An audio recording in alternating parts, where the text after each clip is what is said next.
चला तर आता आपण बनवणार आहे गोपाळकाला आणि त्यासाठी लागणारं साहित्य आपण काढलं आहे. यामध्ये घेतले आपण 1 वाटी मुरमुरे, हे बघा.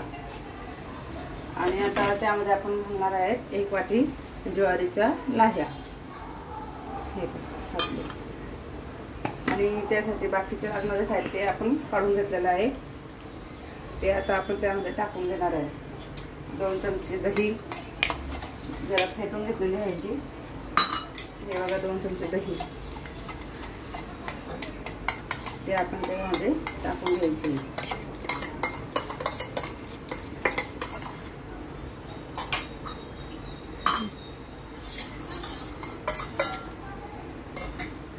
त्याला छान असं मिक्स करायचं आहे बघा.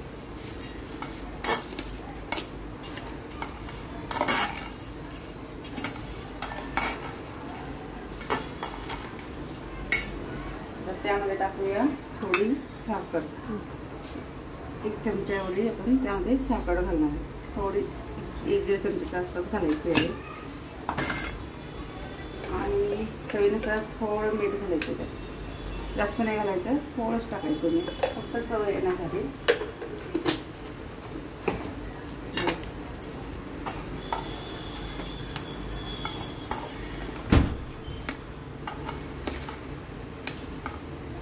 आपण मिक्स करतो.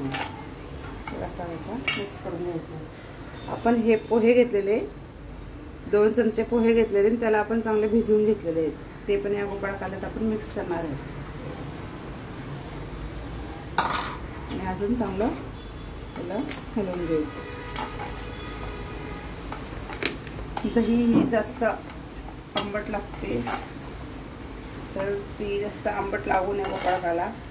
त्यामध्ये आपण घालणार आहे थोडंसं दूध, बघा. मी दाखवते. अर्धी वाटीच्या आसपास आपण दूध घेतलेलं आहे. आणि आपण आता त्यामध्ये आपण घालायचं आहे. हे बघा. तुम्हाला वाटत असेल ते जास्त पातळ होईल, पण ते पातळ होत नाही. लाह्या आणि जे काही मुरमुरे आहेत ते ऑब्झर्व करत असतात. आत्ता दिसतंय ते 5-10 मिनिटांनी ते ऑब्झर्व करणार.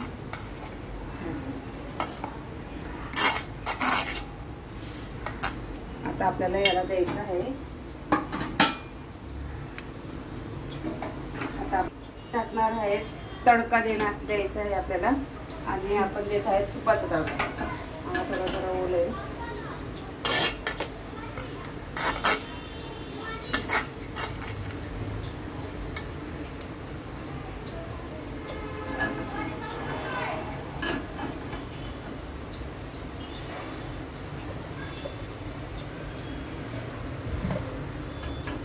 घातला आहे 1 चमचा तूप.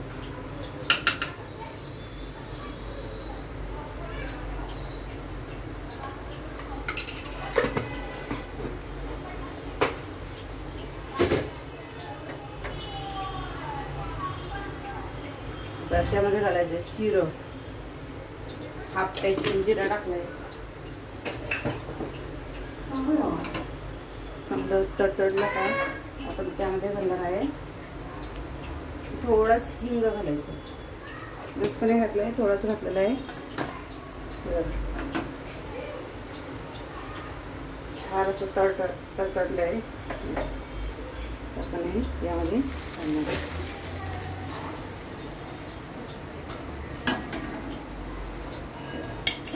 मिक्स करूया. मस्त अशी फोडणी झालेली आहे देऊ. आता आपण यात घालूया बाकीचे सारण. टाकणार आहे बारीक चिरलेली काकडी, हे बघा. बारीक चिरलेली मिरची आणि डाळिंब.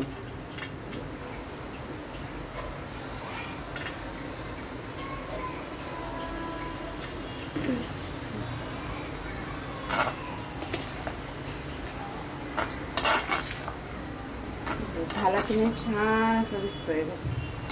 खायला पण खूप सुंदर लागतो, खूप छान लागतो.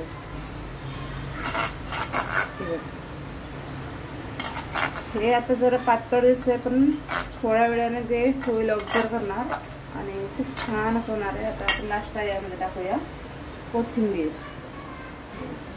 छानशी कोथिंबीर घालूया.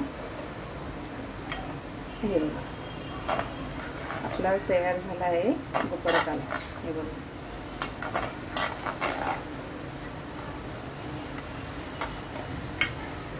हे बघा. चला तर आता आपण त्याला सर्व करूया. हे बघा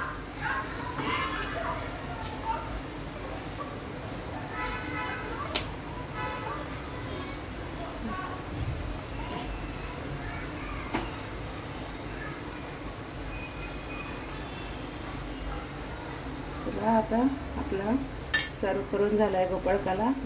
छान असा दिसतोय, छान असा दिसतोय, छान असं झालंय. Bye bye.